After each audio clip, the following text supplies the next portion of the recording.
মুগ ডালের বড়া আর সজনে ডাঁটার এই রেসিপি একবার খেলে এর স্বাদ ভুলতে পারবেন না। আসসালামু আলাইকুম দর্শক, সবাই কেমন আছেন? আশা করছি সবাই অনেক অনেক বেশি ভালো আছেন।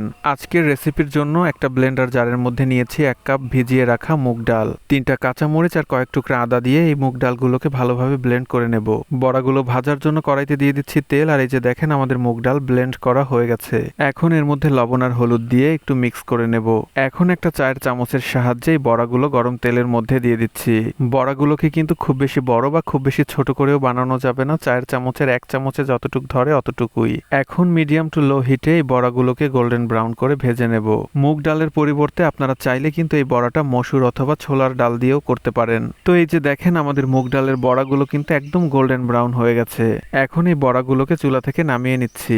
এই বড়াগুলো কিন্তু এভাবেও খেতে অনেক বেশি মজা লাগে। যাই হোক, এখন আমরা চলে যাচ্ছি মূল রান্নায়। আজকের রেসিপিতে ব্যবহার করার জন্য এখানে আমরা কিছু আলু ছোট ছোট করে কেটে লবণ হলুদ দিয়ে ভেজে নিচ্ছি।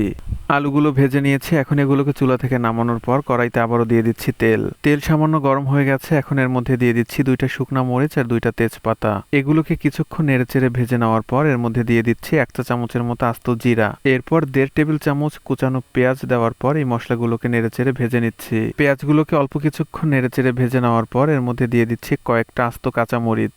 এখন কিছু বাটা মশলা অ্যাড করব। প্রথমে দিয়ে দিচ্ছি 1 টেবিল চামচ আদা রসুন বাটা।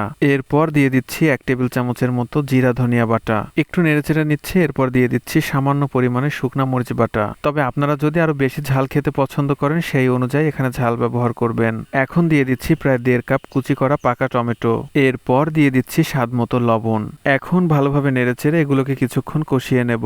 কিছুক্ষণ কষিয়ে নেওয়ার পর মশলাগুলো যাতে পুড়ে না যায় এজন্য এর মধ্যে দিয়ে দিচ্ছি সামান্য পানি। এখন দিয়ে দিচ্ছি 1 চা চামচ হলুদের গুঁড়া। মশলা কষানো হয়ে গেছে। এখন এর মধ্যে দিয়ে দিচ্ছি ভেজে রাখা আলু। এখন এই আলুগুলোকেও নেড়েচেড়ে কিছুক্ষণ কষিয়ে নেওয়ার পর এর মধ্যে দিয়ে দিচ্ছি সজনে ডাঁটা। মশলার মধ্যে ভালোভাবে নেড়েচেড়ে এই সজনে ডাঁটাগুলোকেও কিন্তু ভালোভাবে কষিয়ে নিতে হবে। এই সজনে ডাঁটাগুলো কিন্তু আমরা সারা বছর খাওয়ার জন্য হালকা ভাপিয়ে ফ্রিজিং করে রেখেছি।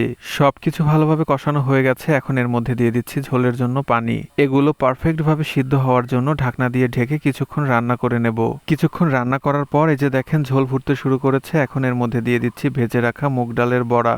বড়াগুলো দেওয়ার পর একটু নেড়েচেড়ে দিচ্ছি। এরপর বড়াগুলোর ভেতরে যাতে ঝোল ভালোভাবে ঢুকে যায় এজন্য ঢাকনা দিয়ে ঢেকে দেব। বড়াগুলো যাতে পুড়ে না যায় এজন্য বারবার ঢাকনা উঠিয়ে এগুলোকে একটু নেড়েচেড়ে দেব। আমাদের রান্না কিন্তু প্রায় কমপ্লিট। আমরা আজকের এই রান্নায় একটা গুঁড়া মশলা ব্যবহার করব। এখন আমরা এই মশলাটাকে রেডি করে নেব। একটা কড়াইতে দিয়ে দিয়েছি 1টা শুকনা মরিচ, 1 চা চামচ জিরা, 1 চা চামচ আস্ত ধনিয়া। এখন এই মশলাগুলোকে গুঁড়ো করে নেব। এখন এই গুঁড়ো করা মশলা এই তরকারির উপরে ছড়িয়ে দিচ্ছি। রান্না থেকে কি যে সুন্দর একটা ফ্লেভার বের হচ্ছে এটা আসলে বলে বোঝানো যাবে না। তো আমাদের রান্না কিন্তু একদমই কমপ্লিট। এখন এটাকে চুলা থেকে নামিয়ে নিচ্ছি। গরম ভাতের সাথে এই তরকারি একবার খেলে গ্যারান্টি দিচ্ছি এর স্বাদ ভুলতে পারবেন না। এরকম নিত্য নতুন দেশীয় রান্নার ভিডিও পেতে আমার ফেসবুক পেজটাকে ফলো এবং ইউটিউব চ্যানেলটাকে সাবস্ক্রাইব করে রাখুন। সবাই ভালো থাকবেন। আল্লাহ হাফেজ।